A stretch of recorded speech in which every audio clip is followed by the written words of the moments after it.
Hello everyone, good morning. Welcome to Career Point University Kota. और आज का सेशन हमारा है introduction to artificial intelligence, machine learning and data science and data analytics. तो आज के सेशन में हम लोग डेटा एनालिटिक्स, मशीन लर्निंग और data science and data analytics के बारे में बात करेंगे। ऑब्जेक्टिव है कि ये जो टेक्नोलॉजी है ये हम लोग अपनी डे टू डे लाइफ में कहाँ कहाँ देखते हैं, कैसे कैसे देखते हैं और उनका यूज़ कहाँ कहाँ पर है। तो आज आज हम सब लोग आर्टिफिशियल इंटेलिजेंस के बारे में बात करते हैं, मशीन लर्निंग के बारे में बात करते हैं, डेटा साइंस के बारे में बात करते हैं और डेटा एनालिटिक्स के बारे में बात करते हैं। लेकिन सबसे बड़ी बात यह है कि ये टेक्नोलॉजी है क्या, और उनके बारे में बहुत सारे लोगों को बहुत सारी बातें पता हैं जो कि नहीं अच्छे से मालूम है। तो हम ही जानना चाहते हैं, आज के सेशन में बताना चाहेंगे कि ये वास्तविकता इनकी क्या है, इनके पीछे की साइंस एंड टेक्नोलॉजी क्या है, और अपने यहाँ per day to day life में हम उनको कहाँ देखते हैं और कौन कौन सी कंपनीज हैं ऐसी जो कि इन टेक्नोलॉजी पे काम कर रही हैं। मेरा नाम विशाल जैन है। मैं सिमेट्रिस कंसल्टिंग प्राइवेट लिमिटेड का फाउंडर एंड सीईओ हूँ, और मैं आईआईटी खड़गपुर और आईआईएम अहमदाबाद का अलुमनाई हूँ। और मेरे को करीब 20 साल का इंडस्ट्री एक्सपीरियंस है, जिसमें Intel Corporation USA and Tata Steels और अदर कंपनीज भी हैं। मेरे को काफ़ी लंबा टाइम हो गया है डेटा डेटा एनालिटिक्स के फील्ड में काम करते हुए। तो आज मैं कैरियर पॉइंट यूनिवर्सिटी कोटा की तरफ से आप सब लोगों को artificial intelligence, machine learning, data science और डेटा एनालिटिक्स के बारे में हम आज बात करेंगे। तो सबसे पहले कि ये आर्टिफिशियल इंटेलिजेंस है क्या। आर्टिफिशियल इंटेलिजेंस एक टेक्नोलॉजी है जो कि जब हम लोग जब हम इंटेलिजेंस के बारे में बात करते हैं, जब हम इंटेलिजेंस के बारे में बात करते हैं, तो इंटेलिजेंस हमको भगवान ने हर इंसान को दी है, चाहे वो एक इंसान हो, चाहे वो एक जानवर हो, चाहे एक छोटे छोटा ऑर्गेनिज्म हो। किसी न किसी फॉर्मेट में भगवान ने सभी लोगों को एक इंटेलिजेंस दी है। इंटेलिजेंस का मतलब क्या है? इंटेलिजेंस का मतलब ये है कि आप अगर सड़क पे जा रहे हैं, सामने से कोई व्हीकल आ रहा है, आप देखते हैं कि कौन सा व्हीकल सामने से आ रहा है। आपकी एक इंटेलिजेंस काम करती है, देखते हैं कि कितनी स्पीड पे आ रहा है और क्या आप सड़क पार कर पाएंगे या नहीं कर पाएंगे। आप देखते हैं, आप एक नए एनवायरनमेंट में जिसमें आप पहले कभी नहीं थे, और आप एक इंस्टेंटेनियस डिसीजन लेते हैं कि आपको रोड क्रॉस करनी है कि आपको रोड क्रॉस नहीं करनी है। ऐसे ही एक चींटियों का एग्जाम्पल लेते हैं। जब एक आंट कॉलोनी होती है, वो अपनी इंटेलिजेंस दिखाती है कि कैसे वो एक दूसरे को डायरेक्ट करते हैं एक फूड सोर्स के लिए, और शॉर्टेस्ट पॉसिबल पाथ से वो अपने लिविंग प्लेस से लेकर के और अपने फूड सोर्स तक कैसे ट्रेवल करते हैं और कैसे वहाँ तक पहुँचते हैं। तो ये चीज़ें हमको बताती हैं कि इंटेलिजेंस क्या होती है। इंटेलिजेंस होती है कि डिसीजन मेकिंग कैपेबिलिटी इंटेलिजेंस होती है, जो कि कुछ ऑर्गेनिज्म में होती है, कुछ में नहीं होती है। कुछ की अडेप्टेबिलिटी की इंटेलिजेंस होती है। तो जब ये इंटेलिजेंस हम लोग एक मशीन के अंदर डाल देते हैं, तो उसको आर्टिफिशियल इंटेलिजेंस कहते हैं। And that's going to define the evolution of mankind also. जब हम आर्टिफिशियल इंटेलिजेंस के बारे में बात करते हैं, तो artificial intelligence, machine learning, data science, data analytics हमारे चारों तरफ है। जब हम घर पे हों, आज हम लोग लॉकडाउन की स्थिति में बैठे हुए हैं, तो आज इतने सारे हम एप्लीकेशंस यूज़ कर रहे हैं। कहीं ना कहीं सब सब एप्लीकेशंस आर्टिफिशियल इंटेलिजेंस का यूज़ कर रहे हैं। आज गवर्नमेंट ऑफ इंडिया ने आरोग्यम सेतु ऐप बनाया है। कहीं ना कहीं वो भी आर्टिफिशियल इंटेलिजेंस और आईओटी टेक्नोलॉजी का यूज़ कर रहा है। हम लोग जब गूगल मैप का यूज़ करते हैं एक जगह से दूसरे जगह जाने के लिए, तो वहाँ पर हम लोग आर्टिफिशियल इंटेलिजेंस का यूज़ करते हैं। गूगल मैप आपको बताता है कि एक लोकेशन से दूसरी लोकेशन में अगर आप सुबह के टाइम जाते हैं तो इतना टाइम लगेगा। If you go there in the afternoon, so you will spend this much time. अगर आप उसी डिस्टेंस को आप रात में कवर करते हैं, डिस्टेंस सेम है लेकिन टाइम चेंज हो जाता है based on the traffic situation. तो कहीं ना कहीं गूगल ऐप आपका डेटा कलेक्ट कर रहा है। मेरे आपके जैसे जो लोग, दूसरे लोग जो गूगल ऐप का यूज़ करते हैं, वो उनका डेटा कलेक्ट कर रहा है गूगल मैप का, और उसके बेस पर आपको इंडिकेशन दे रहा है कि कहाँ पर ट्रैफिक ज़्यादा है, कहाँ पर ट्रैफिक कम है, कौन सा रूट अच्छा रहेगा, कौन सा रूट ज़्यादा अच्छा नहीं रहेगा, किस रूट से जाने पर आप जल्दी पहुँच जाओगे और वो कितना टाइम लेगा। तो वो भी कहीं ना कहीं आर्टिफिशियल इंटेलिजेंस का यूज़ कर रहा है। जब आप खाना ऑर्डर करते हैं ऑनलाइन स्विगी जोमेटो पर, तो वहाँ भी एक ऑप्टिमाइजेशन एल्गोरिथम चलती है जो कि आर्टिफिशियल इंटेलिजेंस का यूज़ करती है। तो आर्टिफिशियल इंटेलिजेंस को समझने के लिए सबसे पहले हम लोग अगर उसको हॉलीवुड और बॉलीवुड जो हमारी मूवीज़ हैं, जब वो फ़िक्शन मूवीज़ जब आर्टिफिशियल इंटेलिजेंस के बारे में बात करती हैं, तो वो क्या कहती हैं? तो सबसे पहले हम उसको समझते हैं कि what and how Bollywood and Hollywood they perceive about artificial intelligence and what they think that artificial intelligence would be going forward. आने वाले टाइम में जब फ़िक्शन मूवीज़ हैं, जो उनकी फ़िक्शंस होती हैं, वो आर्टिफिशियल इंटेलिजेंस को कैसे देखती हैं? तो सबसे पहले हम उसको देखते हैं पर्सपेक्टिव सेट करने के लिए, how Bollywood and Hollywood they perceive the artificial intelligence. Artificial intelligence would be the biggest event in human history. Unfortunately, it might also be the last. Are you saying that robots are going to destroy humanity? And is that a scientific argument or the pitch for an amazing movie? There's a story that scientists built an intelligent computer. The first question they asked it was, "Is there a God?" The computer replied, "There is now," and a bolt of lightning struck the plug, so it couldn't be turned off. Holy shit, that's the most terrifying story I've ever heard. Yes. In the beginning, there was man, and for a time, it was good. But humanity's so-called civil societies soon fell victim to vanity and corruption. Then man made the machine in his own likeness. A digital frontier to reshape the human condition. Replicants are like any other machine. They're either a benefit or a hazard. Thus did man become the architect of his own demise. Try to create a suit of armor around the world. Artificial intelligence. You're all going to die down here. Human beings are a disease, a cancer of this planet. You are a plague. We are the cure.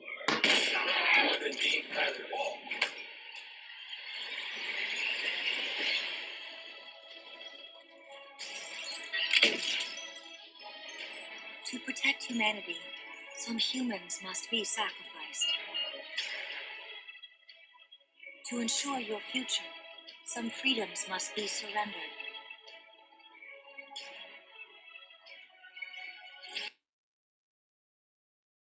Okay, so अभी जब हम लोग artificial intelligence, जब हम Hollywood से बाहर निकलते हैं, then we go into the field of cartoons. Cartoon networks में भी we see lot of implications of artificial intelligence. When we talk about Doraemon, Doraemon is also a artificial intelligence enabled robot. Or we talk about any car which can go to the space station directly. So somewhere in the field of fictions and the field of cartoons, there have been a lot of talks about how the artificial intelligence enabled robot would be. But we are very far from that particular instance as of now. अभी तक हम लोगों ने एक छोटे छोटे applications बनाए हैं to enable how the artificial intelligence algorithm can see the things, how they can change the things and how can understand the natural language. So आज आर्टिफिशियल इंटेलिजेंस का इस्तेमाल हम कहाँ कर रहे हैं? आज अगर हम नेटफ्लिक्स देखते हैं, यूट्यूब देखते हैं, तो वहाँ पर हम लोग आर्टिफिशियल इंटेलिजेंस हमारी एल्गोरिथम यूज़ हो जाती हैं। आप कहीं पे पिज़्ज़ा ऑर्डर कर रहे हैं, पिज़्ज़ा ऑर्डर करने के लिए आप क्या डोमिनोज पे करते हैं, पिज़्ज़ा हट पे करते हैं, तो वहाँ पर आर्टिफिशियल इंटेलिजेंस यूज़ होती है कि आपके पास पिज़्ज़ा जल्दी से जल्दी कैसे पहुँचे, किस जगह पे आपका पिज़्ज़ा, कौन सा आउटलेट पे आपका पिज़्ज़ा बनना चाहिए कि वो जल्दी से जल्दी आपकी लोकेशन में 30 मिनट्स में आपकी लोकेशन में डिलीवर हो जाए।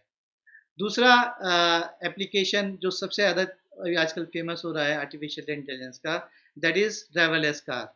ड्राइवरलेस कार में जब आप ड्राइव करते हैं तो there is no driver, ideally there is no driver in driverless car. तो ड्राइवरलेस कार में चारों तरफ सेंसर्स होते हैं, सामने की तरफ, साइड में, और एक कार अपने आप रोड पे ड्राइव करती है without any driver. Using the sensors and using the camera, it can sense the surrounding, and in real time it can take the decision कि उसको कैसे अपने आप को रोड पे नेविगेट करना है. तो let us see example of how Tesla, which is a leading artificial intelligence enabled autonomous vehicle car manufacturer in the world, has developed their vehicle using artificial intelligence. And let us see example of autonomous vehicle. So in this video, you would see that the driver is not touching anything. His hands are away from the steering, और car अपने आप को अपने आप navigate कर रही है. And you will see that how beautifully it can park within a small space using the artificial intelligence. Right hand side में आप देखेंगे कि they are boxes, they are cameras, and cameras का व्यू आ रहा है, और व्यू में ये आइडेंटिफाई कर रहा है कि कौन सा ऑब्जेक्ट है, कौन सा ह्यूमन बीइंग है, using those blue and green boxes. So you see that how artificial intelligence enable autonomous vehicle drive itself on the road. क्या ये नई टेक्नोलॉजी है? नहीं. It started in 1956 when Dr. John McCarthy, he is a leading scientist in USA, he called a conference of leading mathematicians and scientists and behavioral scientists, and the conference was called to find out whether we can develop a machine which can be an artificial intelligence machine. That's where the first time the term artificial intelligence was coined. Objective था कि एक छोटे बच्चों की जो learning process है उसको समझा जाए और उसको रिवर्स इंजीनियर किया जाए. रिवर्स इंजीनियरिंग करके उसको समझा जाए कि छोटा बच्चा कैसे सीखता है, कैसे वो एब्स्ट्रैक्ट को समझता है, कैसे वो सराउंडिंग को समझता है, और उसको समझ करके कैसे वो अपने को अडेप्ट करता है. बहुत रिसर्च हुई पिछले 30-40 सालों में, लेकिन एक टाइम आया 1980s में जब लोगों को लगा कि नहीं, it's not going anywhere, and all the efforts of artificial intelligence were kept. और अगर वो हो भी रहे थे तो they were in the some secret labs और some secret labs in some secret places in the world, लेकिन बहुत ज़्यादा उसमें कुछ काम नहीं हो पा रहा था. बट सडनली पिछले 3-4 साल में एकदम आर्टिफिशियल इंटेलिजेंस का बूम आया है. आज आप देखते हो कि हर जगह पर आर्टिफिशियल इंटेलिजेंस है, एकदम एक्सपोनेंशियली कर्व के साथ में आर्टिफिशियल इंटेलिजेंस का यूज़ बढ़ रहा है. क्यों बढ़ रहा है? क्योंकि आर्टिफिशियल इंटेलिजेंस को काम करने के लिए, एल्गोरिथम्स को काम करने के लिए 3 चीज़ों की ज़रूरत पड़ती है. नंबर 1, यू नीड स्टोरेज, आपको बहुत अच्छी स्टोरेज चाहिए. Number 2, you need huge amount of data. Artificial intelligence enable applications के लिए बहुत ज़्यादा डेटा की ज़रूरत पड़ती है. और तीसरा है कि स्मार्ट एल्गोरिथम. पहले हमारे पास डेटा नहीं था, आज हमारे पास डेटा बहुत है. आज हम लाइफ में जब भी कहीं कुछ करते हैं, सारी हमारी ऑनलाइन एक्टिविटी कहीं ना कहीं स्टोर होती हैं, और वहीं पर डेटा साइंटिस्ट का रोल आ जाता है. इतने बड़े डेटा को मैनेज करना, उसको स्टोर करना, उनको रिट्रीव करना, मल्टीपल लोकेशंस में आपको मल्टीपल सर्वर्स पे कैसे आप उस डेटा को स्टोर करोगे, और ज़रूरत पड़ने पर अगर आपका सर्वर फेल होता है तो विदाउट लूजिंग द इंफॉर्मेशन और real time experience of the user, how do you fail over to another server without losing any information, वहाँ पर डेटा साइंटिस्ट से काम आ जाता है. तो आज हमारे पास डेटा साइंस है, जहाँ पर कि आप डेटा को स्टोर कर सकते हैं, trillions of bytes of data. आज हमारे यूजर्स डेटा क्रिएट कर रहे हैं, और हमारे पास कैपेबिलिटी कि हम डेटा को स्टोर कर सकते हैं, रिट्रीव कर सकते हैं, और उसको सेव भी कर सकते हैं, उसको आराम से उसको प्रिजर्व भी कर सकते हैं, और उसको हैंडल करने के लिए हमारे पास स्मार्ट एल्गोरिथम है. उसकी वजह से आज आप अचानक देखोगे कि आर्टिफिशियल इंटेलिजेंस एनेबल एप्लीकेशन का यूज़ बढ़ता जा रहा है. Let's come to what is artificial intelligence. हम लोगों ने बात की थी कि एक हॉलीवुड के मूवी के कॉन्टेक्स्ट में कि Terminator who is out to destroy the humanity. तो artificial intelligence can be a terminator also who can be out to destroy us everybody, और artificial intelligence can be a companion of us. हमारा एक दोस्त हो सकता है, साथी हो सकता है, जो हमारे साथ बैठे कॉफ़ी पिए और हमको हेल्प करे हमारे काम में. And it just based on some algorithm, some silicon, some computer chips and cloud technologies and all. तो हमको सबसे पहले समझना पड़ेगा कि आर्टिफिशियल इंटेलिजेंस एनेबल एल्गोरिथम्स और रूल बेस्ड एल्गोरिथम्स में क्या अंतर होता है. जब हम रूल बेस्ड की बात करते हैं तो जो लोग प्रोग्रामिंग करते हैं उन्होंने C++, जावा में प्रोग्रामिंग की होगी. इन दोनों में अंतर क्या है? तो अगर आप एक रूल बेस्ड एल्गोरिथम से कोई क्वेश्चन पूछते हैं, चैटबॉट से कोई क्वेश्चन पूछते हैं, तो वो सिर्फ उन्हीं का जवाब दे सकता है जिसके लिए वो प्रोग्राम्ड हो. अगर आपने एक प्रोग्राम बनाया वेदर फोरकास्टिंग के लिए, तो वेदर फोरकास्टिंग का ही आपको वो जवाब देगा. लेकिन जो आर्टिफिशियल इंटेलिजेंस एनेबल रोबोट है, वो आपको रियल टाइम में आपको वो आपकी चीज़ों को समझेगा, आपके जो बात है उसको टेक्स्ट में कन्वर्ट करेगा, टेक्स्ट में कन्वर्ट करके पीछे सर्च इंजन में वो उसको फीड करेगा एपीआईज के थ्रू, अब वहाँ से आपको आंसर लेके कोई भी जवाब देगा। तो आर्टिफिशियल इंटेलिजेंस इनेबल्ड रोबोट बहुत स्मार्ट होते हैं, वो आपको किसी भी चीज़ के बारे में बता सकते हैं without explicitly program for that particular application. So let us see example of how this kind of chatterbots work. And first of all, we will see the example of Alexa, how Alexa works. So let us see this example of Alexa. Alexa, play Lela Me Lela. Okay. Alexa, volume up.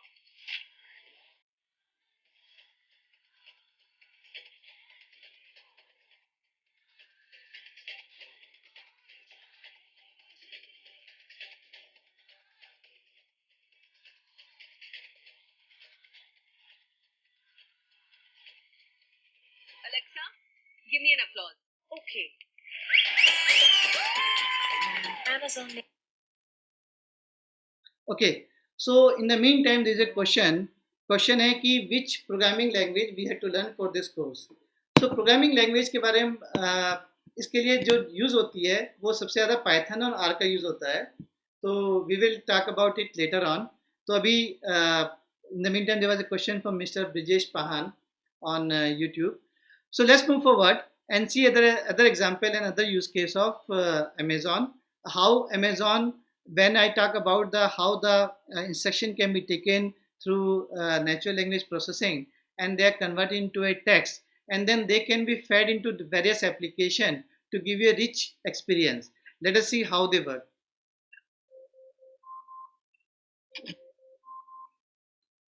Alexa, set the timer for 20 seconds. Again. 20 seconds. Starting now. Alexa, ask Ola to book a ride. Booking Ola. Alexa, add milk to my shopping list, please. Milk added to your shopping list. Alexa, where's my ride? Your Ola is 1 minute away. Okay, bro. See ya.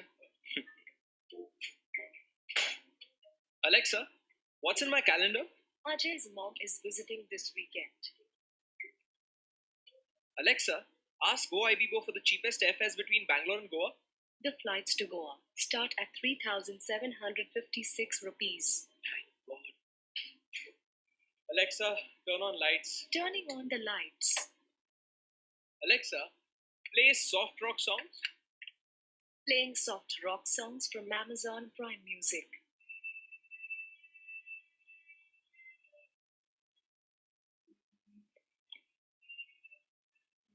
Alexa, turn up the volume. Volume 10. 282, 284, 287, 284. Alexa, what was India's cricket score yesterday? India scored 287 for 4. Yes! Alexa, ask Zomato to place an order. I have found 3 popular biryani restaurants delivering to your location. Okay, so let's move forward and go to the example of Amazon. 4 years ago, we started to wonder, what would shopping look like if you could walk into a store, grab what you want, and just go? What if we could weave the most advanced machine learning, computer vision, and AI into the very fabric of a store so you never have to wait in line? No lines, no checkouts, no registers. Welcome to Amazon Go. Use the Amazon Go app to enter. Then put away your phone and start shopping. It's really that simple. Take whatever you like. Anything you pick up is automatically added to your virtual cart. If you change your mind about that cupcake, just put it back. Our technology will update your virtual cart automatically.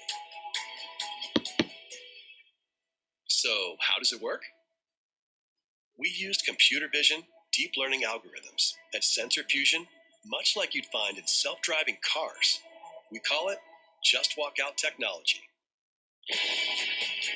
Once you've got everything you want, you can just go. When you leave, our Just Walk Out technology adds up your virtual cart and charges your Amazon account. Your receipt is sent straight to the app, and you can keep going. Amazon Go. No lines, no checkout. No, seriously.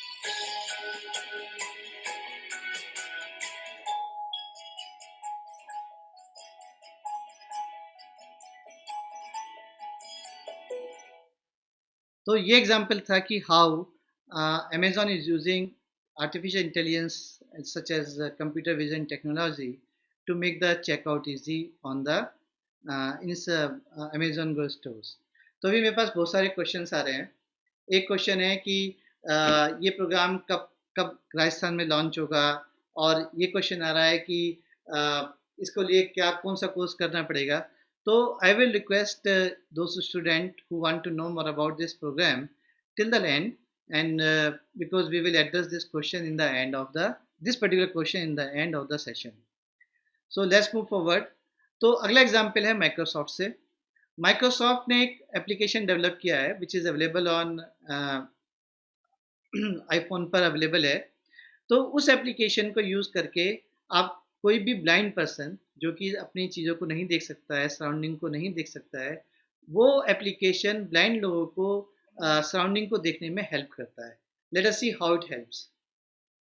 Seeing AI is a Microsoft research project for people with visual impairments. The app narrates the world around you by turning the visual world into an audible experience.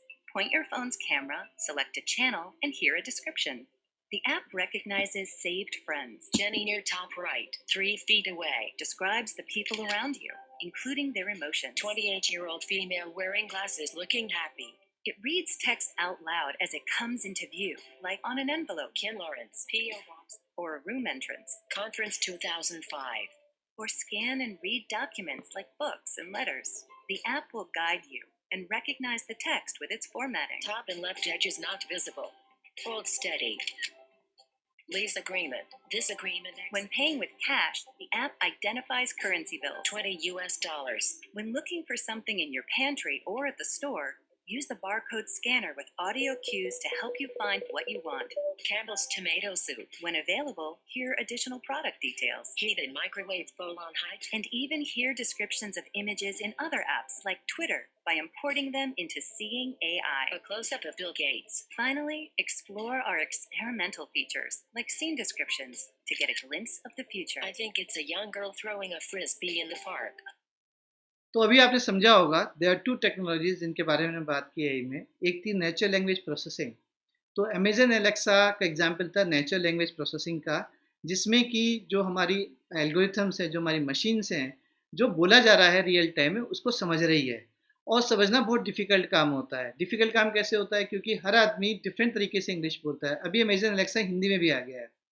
तो आप हिंदी में भी अगर आप समझेंगे तो हिंदी में कितने सारे डायलेक्ट इंडिया में चलते हैं, इंग्लिश में कितने सारे डायलेक्ट बोले जाते हैं। अगर आप एक फ्रेंच बंदे को इंग्लिश सुनो या फिर चाइनीज़ की इंग्लिश सुनो या हार्डकोर आप यूरोपियन एक्सेंट सुनो, तो हर एक एक्सेंट डिफरेंट होता है। इंडिया में भी एक्सेंट जो नॉर्थ इंडियन का वर्सेस साउथ इंडियन का एक्सेंट थोड़ा डिफरेंट होता है। तो उस एक्सेंट को समझना, उस चीज़ों को समझना कि सामने वाला क्या कह रहा है, वो काफ़ी मुश्किल काम होता है। तो उस चीज़ को उस प्रॉब्लम को एक नेचुरल लैंग्वेज प्रोसेसिंग एल्गोरिथम्स को बना करके उस चीज़ को सॉल्व किया गया, और उसका एग्जाम्पल है हमारे पास एलेक्सा का। दूसरा एग्जाम्पल है जो सामने आपकी चीज़ें हैं उनको देख करके समझना। कैमरा अपना काम करता है, कैमरा आपकी पिक्चर्स को खींचता है, लेकिन उस पिक्चर को डिस्क्राइब करना कि उस पिक्चर में है क्या। अभी हमने एग्जाम्पल देखा कि पिक्चर में एक लड़की खेल रही है, तो या फिर सामने जो शख्स बैठा है वो स्माइल कर रहा है या गिटार बजा रहा है या किस टाइप के उसने कपड़े पहने हुए हैं, उन चीज़ों को डिस्क्राइब करना और उसको समझना, जो कि कंप्यूटर विजन टेक्नोलॉजी के अंदर में आता है। वो एक आर्टिफिशियल इंटेलिजेंस का सबसे बड़ा यूज़ केस है, जिसका कि हम इस्तेमाल एग्रीकल्चर में करते हैं, जिसका हम इस्तेमाल ड्रोन में करते हैं। वो कंप्यूटर विजन टेक्नोलॉजी है। आपने सुना होगा कि ड्रोन का यूज़ करके किसी रास्ते में जा रहे आदमी का टेम्परेचर यूज़ कर लिया, या आपने फेस रिकग्निशन कर लिया कि ये बंदा कौन है। कहीं पे आपका राइट्स हो रहा है तो वहाँ फेस रिकग्निशन करके पुलिस उसको चेज करती है। तो वहाँ पर एक आर्टिफिशियल इंटेलिजेंस एनेबल एल्गोरिथम है जो कि उस बंदे को उस शक्ल को मैच कराती है अवेलेबल डेटाबेस से और आइडेंटिफाई कर दे कि ये बंदा ये होगा। तो हर जगह पर आज की तारीख में अपनी तरफ चारों तरफ देखोगे तो आर्टिफिशियल इंटेलिजेंस इनेबल एप्लीकेशंस का यूज़ बढ़ता जा रहा है। अगला क्वेश्चन है कि लोग पूछेंगे कि ये तो आपने एग्जाम्पल दिखाए हैं बाहर के, इंडिया में क्या यूज़ हो रहा है। तो मेरा अगला एग्जाम्पल है फाइनेंस वर्ड से, जो इंश्योरेंस कंपनी का एग्जाम्पल है आईसीआईसीआई लोम्बार्ड का। आप देखिए कि आईसीआईसीआई लोम्बार्ड आर्टिफिशियल इंटेलिजेंस को कैसे यूज़ करता है।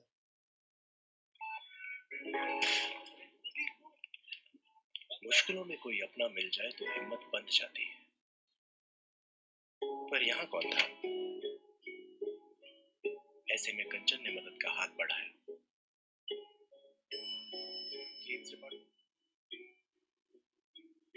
किसी बंद दरवाजे के पीछे कंचन अपना काम करता रहा,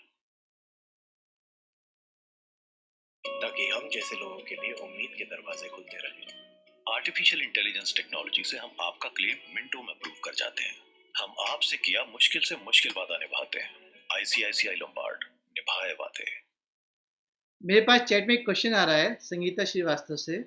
उनका क्वेश्चन ये है कि how AI will be responsible for employment in future and there is a population explosion in the world. तो उसका मेरे पास एक आंसर ये है कि आर्टिफिशियल इंटेलिजेंस को हम लोग इंडस्ट्रियल रिवोल्यूशन नंबर 4 कहते हैं। जब हम इंडस्ट्रियल रिवोल्यूशन नंबर 4 कहते हैं तो समझना पड़ेगा कि पहले इंडस्ट्रियल रिवोल्यूशन कौन थे। So first industrial revolution was steam. जब स्टीम आई तो एकदम हम लोग इंसान के हाथ में पावर बढ़ गई। जब स्टीम आई तो लोगों ने कहा कि इतनी पावर के साथ में आप बहुत सारे लोगों को, मजदूरों को अनएम्प्लॉय कर दोगे, लेकिन अनएम्प्लॉयमेंट नहीं बढ़ा। उसके बाद हमारे पास नेक्स्ट इंडस्ट्रियल रिवोल्यूशन आया, वो था हमारे पास इलेक्ट्रिसिटी। जब इलेक्ट्रिसिटी आई तो उस टाइम में लोगों ने कहा इतनी सारी मशीनें बन रही हैं और इतनी सारी मशीन जब बनेंगी और तो जो हाथ से काम करने वाले लोग हैं उनका अनएम्प्लॉयमेंट बढ़ जाएगा दुनिया में। वो लोग कहाँ जाएंगे? इतना सारा कपड़ा बन के आ रहा है ऑटोमेटिक मशीन्स पर, वो हमारे बहुत सारे लोगों को अनएम्प्लॉय कर देगा। लेकिन ऐसा नहीं हुआ। कुछ लोग कुछ टाइम के लिए एम्प्लॉयमेंट हुए, लेकिन उन लोगों ने जो हाथ से काम करने वाले लोग थे उन्होंने अपने आप को अडॉप्ट किया नई टेक्नोलॉजी की तरफ और वो सब नई टेक्नोलॉजी पे मूव कर गए। अगला नेक्स्ट इंडस्ट्रियल रिवोल्यूशन नंबर 3 था कंप्यूटर। जब कंप्यूटर्स आए, ऑटोमेशन आया, तब भी एक यही लोगों के दिमाग में पॉइंट था कि इतना सारा ऑटोमेशन बहुत सारे मैनुअल वर्क को ख़त्म कर देगा और दुनिया में मजदूरों का क्या होगा, बेरोजगारी बढ़ जाएगी। लेकिन हमने देखा कि ऐसा नहीं हुआ। कुछ टाइम के लिए सम पीपल वर अनएम्प्लॉयड, कुछ लोगों की नौकरी चली गई जैसे जैसे ऑटोमेशन बढ़ा फैक्ट्रीज में। लेकिन जैसे जैसे ऑटोमेशन बढ़ा उतने ही ज़्यादा हम लोगों को स्किल वर्कर की ज़रूरत पड़ी जो कि उस ऑटोमेटेड मशीन्स को चला सके। तो ऐसा नहीं है कि जब प्रोडक्टिविटी बढ़ती है, कैपेसिटी बढ़ती है, आपकी पावर्स बढ़ती हैं, तो उसके लिए हमको एक जगह पर हो सकता है कि हमें टेम्परेरी कम लोगों की ज़रूरत पड़े, लेकिन नई अपॉर्चुनिटी हमारे सामने खुलती हैं। Same case goes with artificial intelligence. आज की तारीख में आर्टिफिशियल इंटेलिजेंस कुछ जगह पर येस आई एग्री कि सम अनएम्प्लॉयमेंट विल गो अप, कुछ लोगों की जॉब जाएंगी, लेकिन उसकी वजह से जब नई अपॉर्चुनिटी क्रिएट होंगी, लोगों की नई एफिशिएंसी आएंगी and then we will start moving towards new horizon, new vertical, new plane. तो उसकी वजह से हम लोगों के पास नई अपॉर्चुनिटी होंगी और नई जॉब अपॉर्चुनिटी उसके साथ में क्रिएट होंगी। सो आई मूव फॉरवर्ड। तो अभी next example is from IoT। आज हम लोगों IoT के बारे में बात करते हैं कि इंटरनेट ऑफ थिंग्स क्या होती हैं। तो आज हम चारों तरफ सुनते हैं, एक बज़वर्ड है IoT, इंटरनेट ऑफ थिंग्स क्या होती हैं, तो उसको समझते हैं। एंड IoT का सबसे बड़ा एग्जाम्पल है जो मैंने आपको दिया था, वो था आपका गूगल मैप। गूगल मैप में आपके पास एक एंड्रॉयड फ़ोन है या फिर मोबाइल फ़ोन है, स्मार्टफोन है, जिसके अंदर कि आपने एक गूगल मैप एप्लीकेशन इंस्टॉल किया है। जब आप अपना गूगल मैप इंस्टॉल करते हो, चालू करते हो, तो एक सैटेलाइट आपके मोबाइल को ट्रैक कर रहा है GPS टेक्नोलॉजी की तरफ से, और उसका यूज़ करके वो आपको गाइड करता है कि आप कहाँ पर हैं और आपको कहाँ जाना है और आपको कौन सा रूट लेना है, आपको नेविगेट करता जाता है। तो दैट्स एग्जाम्पल ऑफ IoT। आपने स्मार्ट सिटी का नाम सुना होगा, आपने स्मार्ट ग्रिड का सुना होगा। तो let us see what IoT means. By now, you may have heard the term Internet of Things. Sounds interesting, but what does the Internet of Things actually mean? IoT is an evolution of mobile, home, and embedded applications that are being connected to the Internet, integrating greater compute capabilities and using data analytics to extract meaningful information. Billions of devices will be connected to the Internet, and soon, hundreds of billions of devices.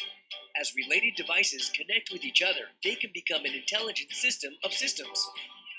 And when these intelligent devices and systems of systems share data over the cloud and analyze it, they can transform our businesses, our lives, and our world in countless ways. Whether it's improving medical outcomes, creating better products faster with lower development costs, making shopping more enjoyable, or optimizing energy generation and consumption.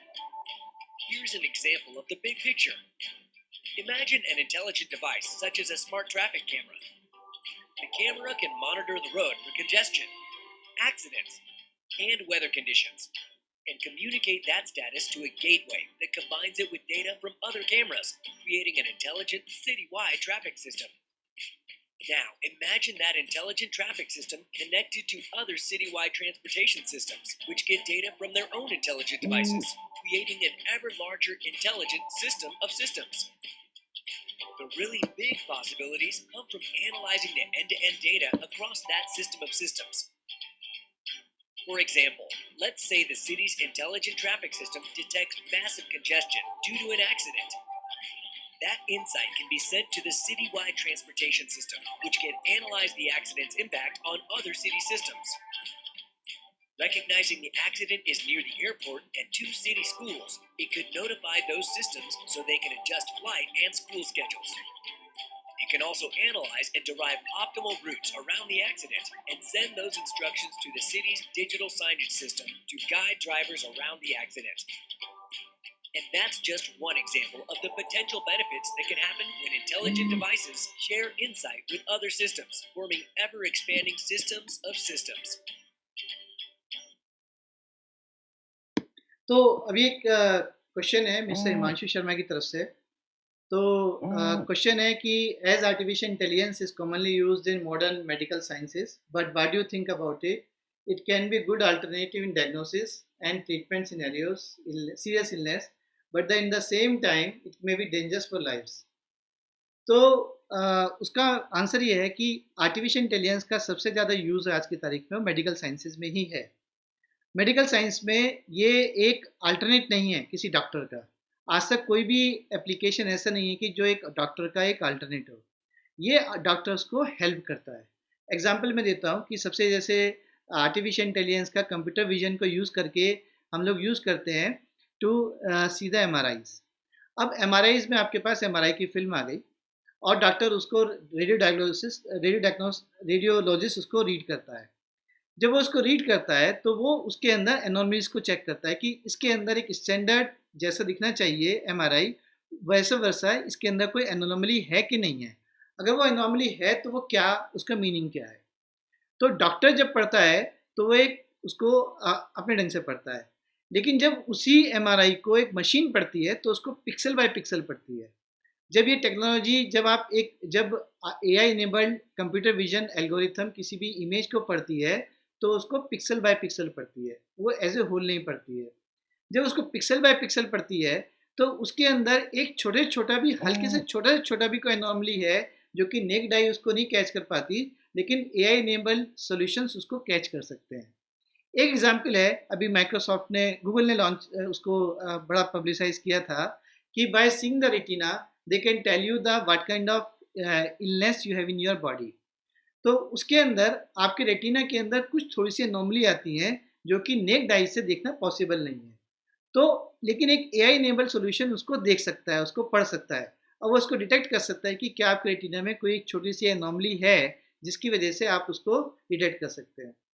एक example है कि जैसे आज corona virus फैल रहा है. कुछ time पहले हमने एक इबोला का नाम सुना था जो कि अफ्रीकन कंट्रीज में बहुत फैल रहा था. जैसे आज लोग मर रहे हैं कोरोना की वजह से, वैसे ही एकदम इबोला की वजह से काफ़ी लोग मरे थे उस टाइम में. 2-3 साल पहले की बात है. तो उस टाइम में आर्टिफिशियल इनेबल जो एल्गोरिथम्स थी उन्होंने क्या किया कि जो अवेलेबल ड्रग्स थी और जो उसका प्रोटीन सीक्वेंस था उसको मैच कराया.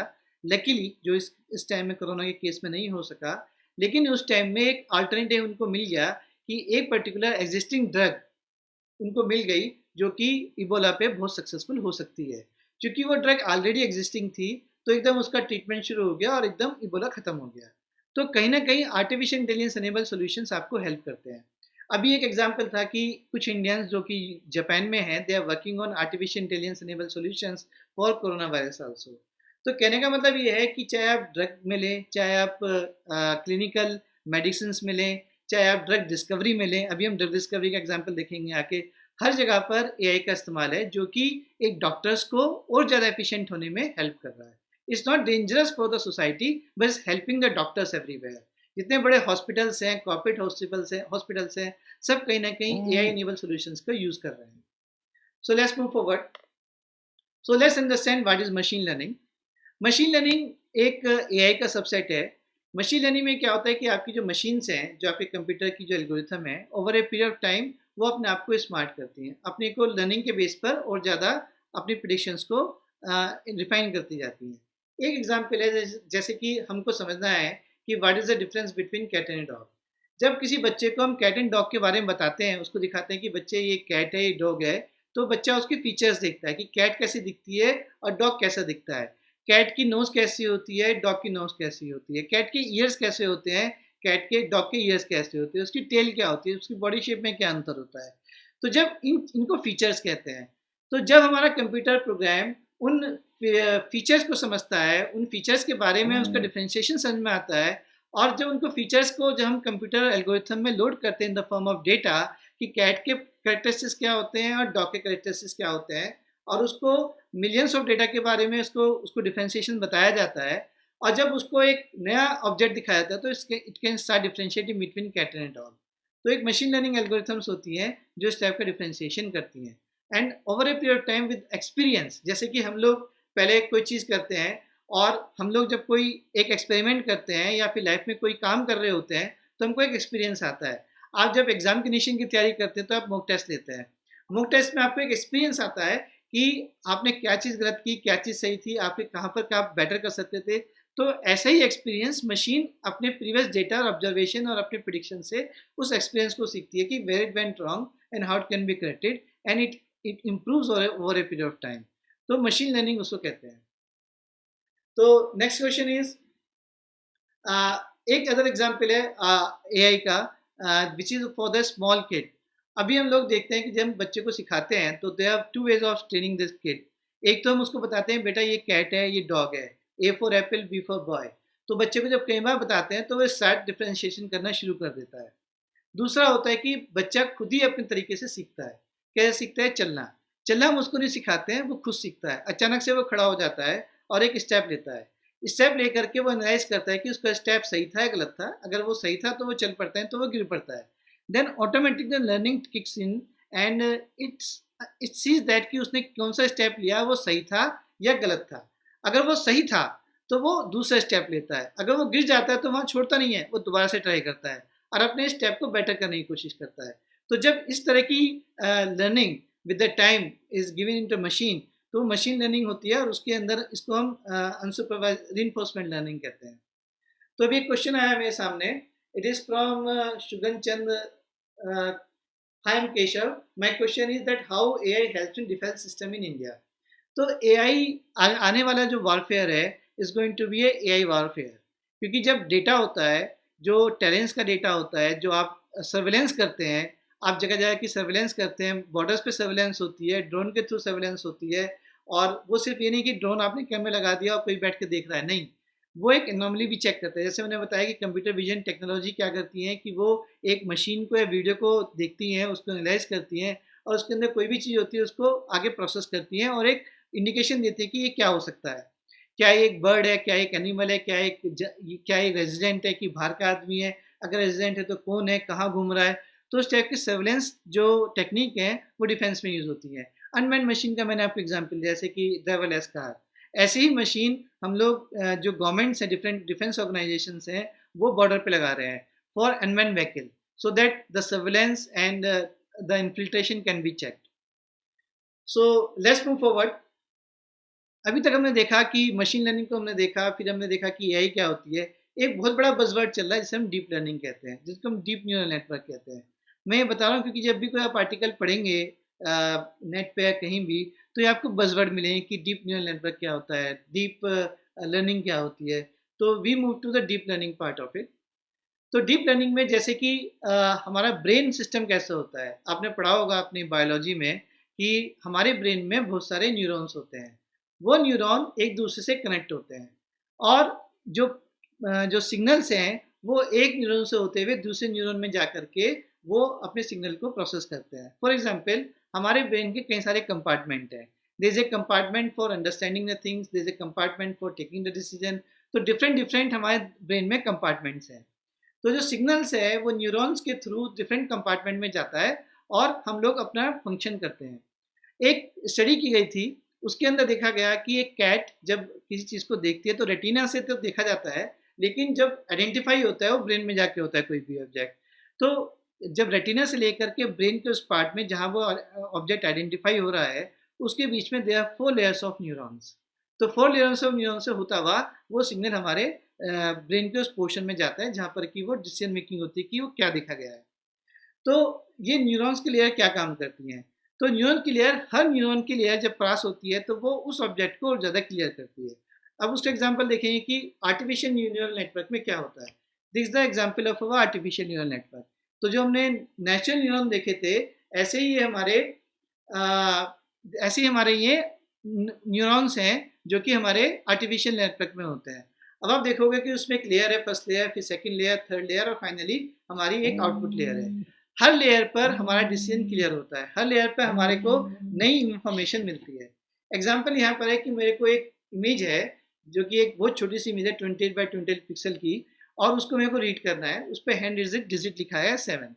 तो कैसे रीड करेगी मेरी एल्गोरिथम? मेरे एल्गोरिथम, मैंने कहा था कि जो हमारी एल्गोरिथम्स हैं वो पिक्सल बाय पिक्सल पढ़ती हैं।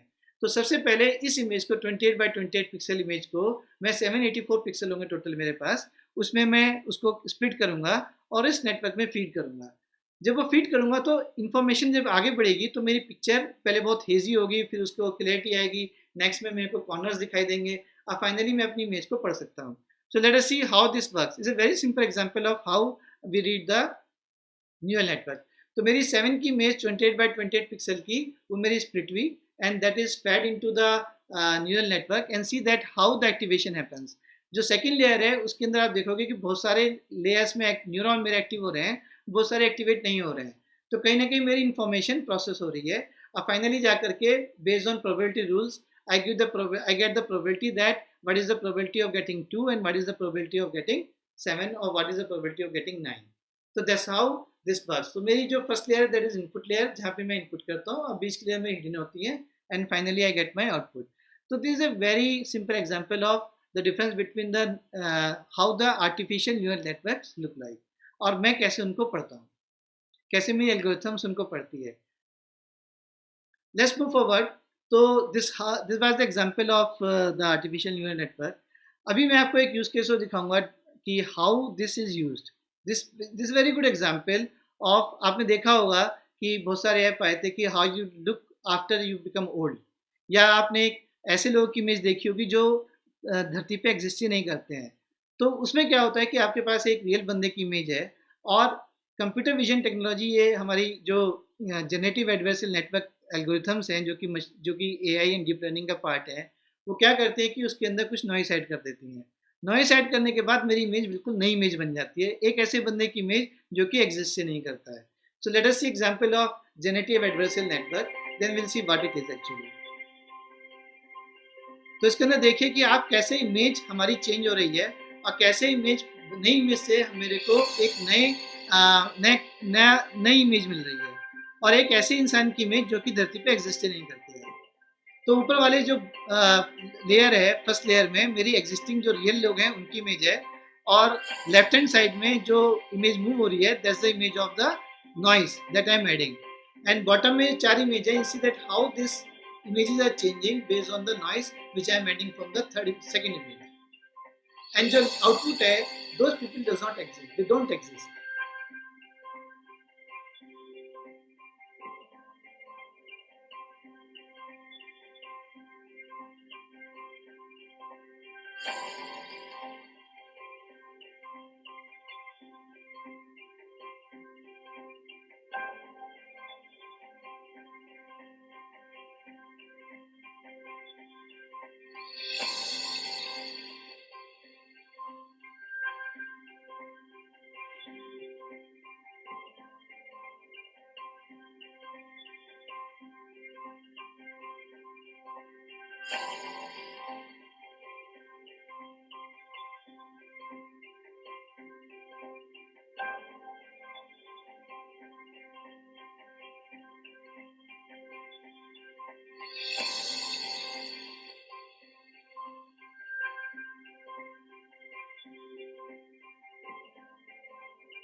Okay, so I have certain questions. So from Lokesh Rathod, there's a question that sir, why government of India is not using this. So I will go and say that कि क्या आपने पिछले 4 साल में किसी finance minister का budget session सुना है? जब भी आप कोई बजट सेशन सुनते हैं, कोई भी बजट सेशन जो इस बार जैसे निर्मला सीतारमण ने दिया था, तो दे talk about AI, deep learning, they talk about machine learning, they talk about data science, they talk about analytics, they talk about IoT, they talk about all those things. क्यों? क्योंकि government of India, not only government of India, every government in the world like China government और US government और Indian government, they are investing heavily in AI, क्योंकि उनको पता है कि आने वाला कल एआई का ही है. कल को जैसे आप आज कंप्यूटर को देखते हैं, जब कंप्यूटर्स आए थे तो लोग कंप्यूटर को एसी में रखते थे और खुद बाहर गर्मी में बैठते थे, क्योंकि कंप्यूटर्स वर वेरी रेयर. एक लेविश लाइफ का प्रतीक होता था कंप्यूटर्स. लेकिन आज की तारीख में क्या है, कंप्यूटर इज एवरीवेयर.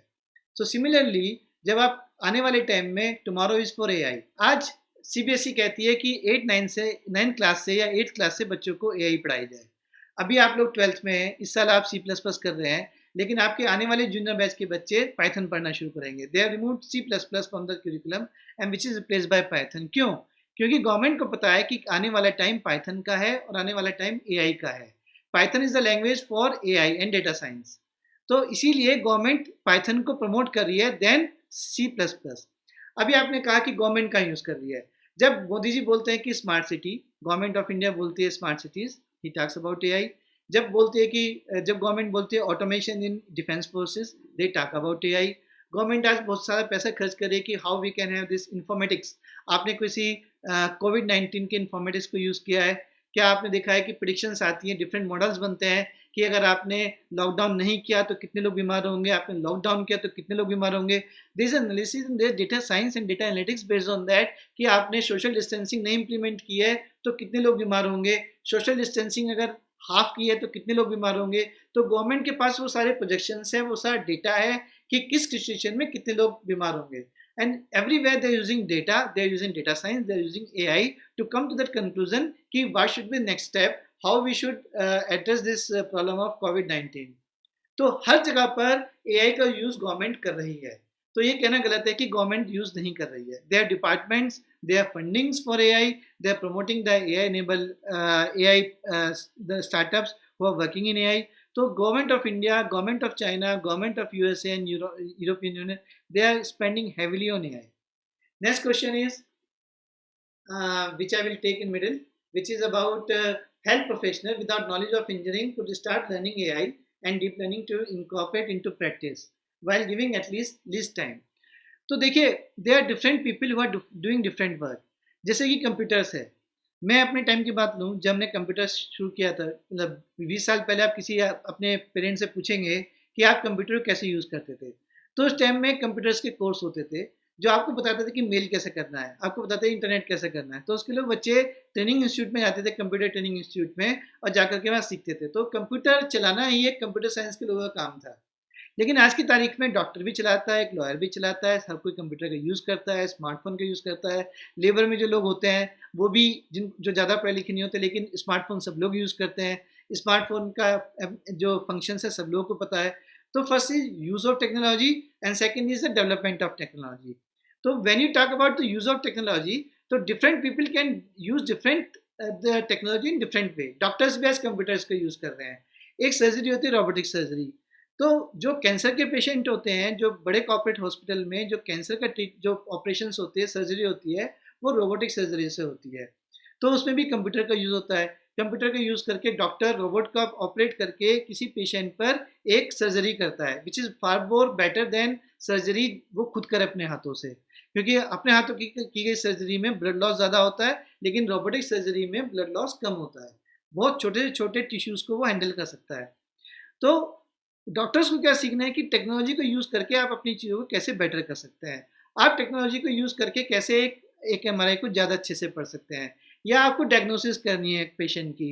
आप देखते हैं कि उस पेशेंट के हिस्ट्री क्या है, उस पेशेंट के रिपोर्ट्स क्या हैं, क्या बहुत सारी एक पर्टिकुलर डायग्नोसिस, एक पर्टिकुलर सिम्टम कई सारे डिजीज में हो सकता है, तो उसकी कौन सी डिजीज की प्रोबेबिलिटी ज़्यादा है, कौन सी डिजीज की प्रोबेबिलिटी कम है, तो उन सब डिसीजन मेकिंग में डॉक्टर्स एक AI इनेबल सोल्यूशन का यूज़ कर सकते हैं। ऐसा नहीं है कि उनको AI के एप्लीकेशन बनाना सीखना है, नहीं, उनको AI एप्लीकेशन बनाना नहीं सीखना है, लेकिन उनको ये सीखना है कि AI होती क्या है, AI काम कैसे करती है, और AI को इस्तेमाल करके आप अपने एप्लीकेशन को कैसे यूज़ कर सकते हैं। So let's move forward.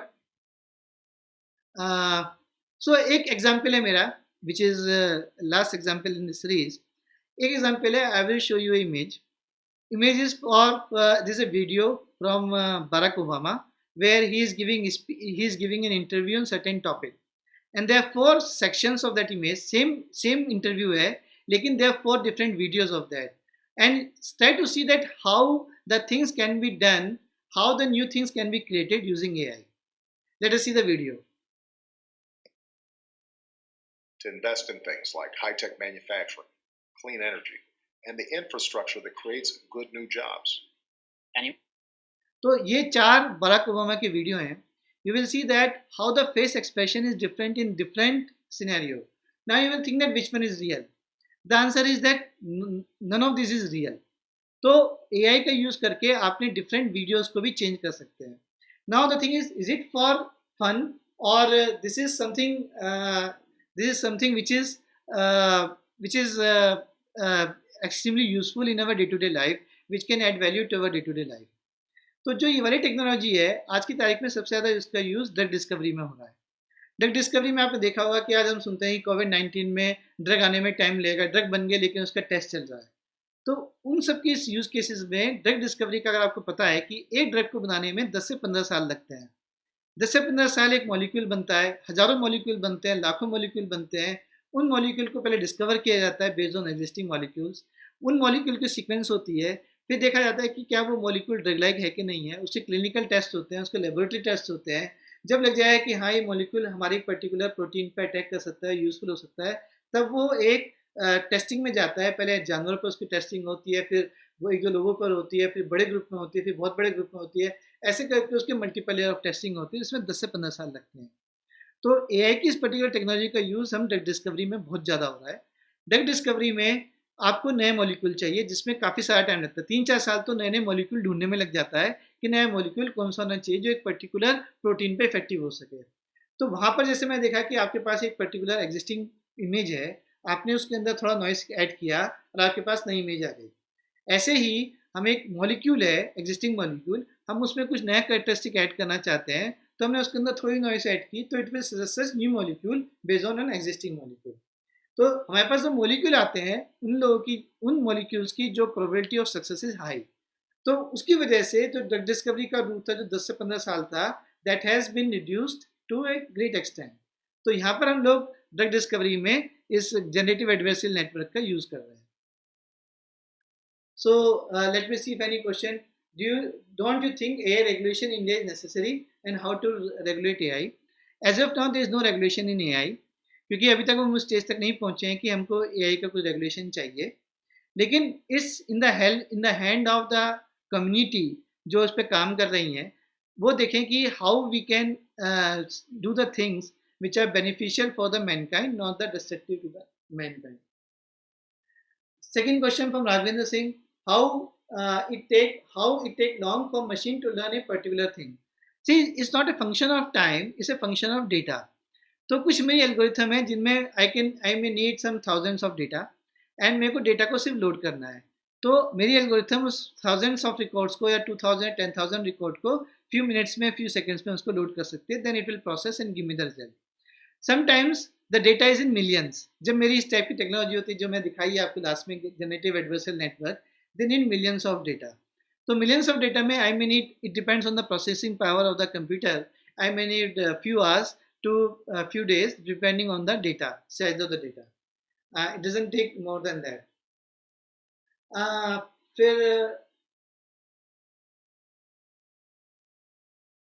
Fine. So let's move forward on this. So there are a lot of questions on this ki how AI can be used. So as I said that AI, like other technology, when we talk about like a nuclear technology, आपके पास nuclear technology है, आपके पास computer technology है, ये सब technology कभी न कभी इनके बारे में बात की गई थी कि they can be detrimental for the mankind और they can be helpful for the mankind. तो वो हमारे हाथ में है कि how do we use the technology. Can we use the technology that can be helpful for us, that can add our efficiency, that can add our productivity and that can be helpful for us, or it is also in our hands कि हम उसका use destructive use में करना चाहें। तो as of now there is no regulatory bodies, but soon we will see that some regulations are there to make sure that AI is used for the benefit of the mankind, not for the destruction of mankind.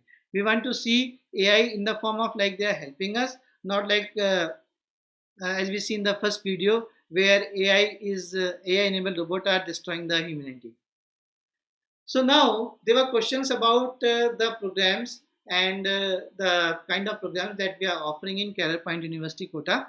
So Career Point University Kota from this academic year has decided to launch multiple programs like B.Tech CSE in Artificial Intelligence and Machine Learning, B.Tech CSE in Data Science, MCA in Data Science, BCA in Data Science, BBA in Data Analytics and Visualization, and MBA in Data Analytics and Visualization. So these are the programs which Career Point University Kota is starting from this year. So how they are different from other programs? So first is that there will be students who will enroll in these programs will get the opportunity to learn this program from the day one. If you know that not all the IITs as of now have started this kind of program.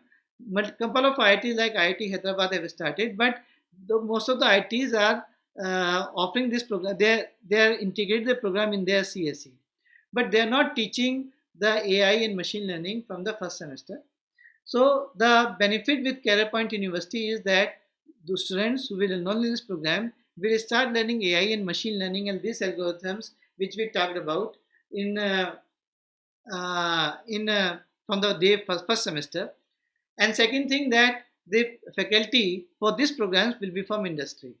So people who have experience in implementing those technology in day-to-day life in the various programs and various applications will bring the industry experience of executing the complex projects or enterprise level projects and how this technology should be implemented in projects and how they can be used in developing different applications. Those people will come down to Kota in Career Point University and will teach this program in face-to-face mode to the students, right? So when you compare this program with other program, like you can learn AI from some coaching institute and training institute for the short duration program, but here you will get a opportunity to learn AI for 4 years, where you will get to learn the every small projects to large scale projects, face-to-face projects, and live project from industry expert. That's where these programs are differentiated from other programs. So whom you should contact? You should contact these are the numbers whom you should contact if you have more questions. In the meantime, before I close this session, I will take some more questions. The next question is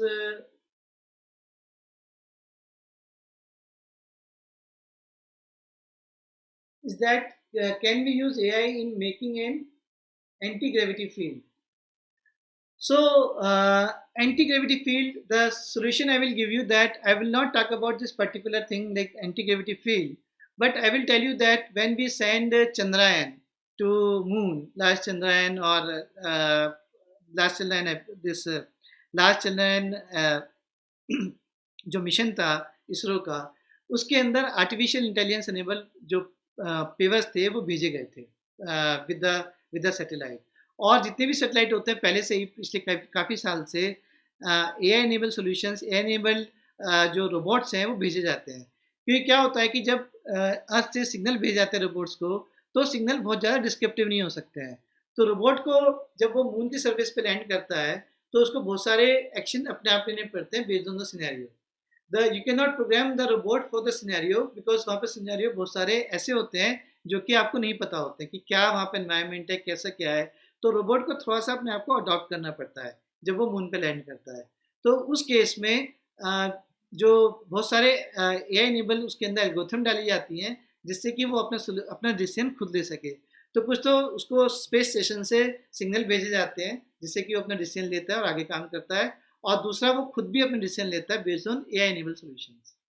So I think I have tried to explain most of the questions which are posed to me.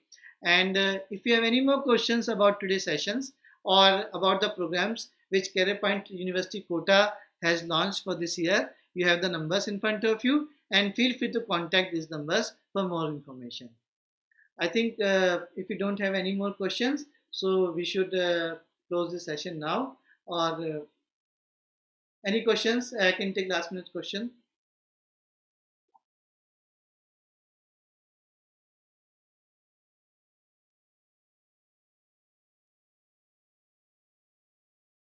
No? So thanks a lot. So let's close this session, and thank you very much.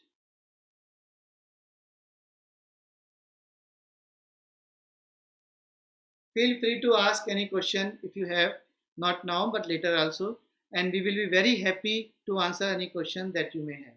कुछ question मैं miss किए होंगे तो you can ask those questions. You can contact this number and they will channel you to me, and we will help you in those questions.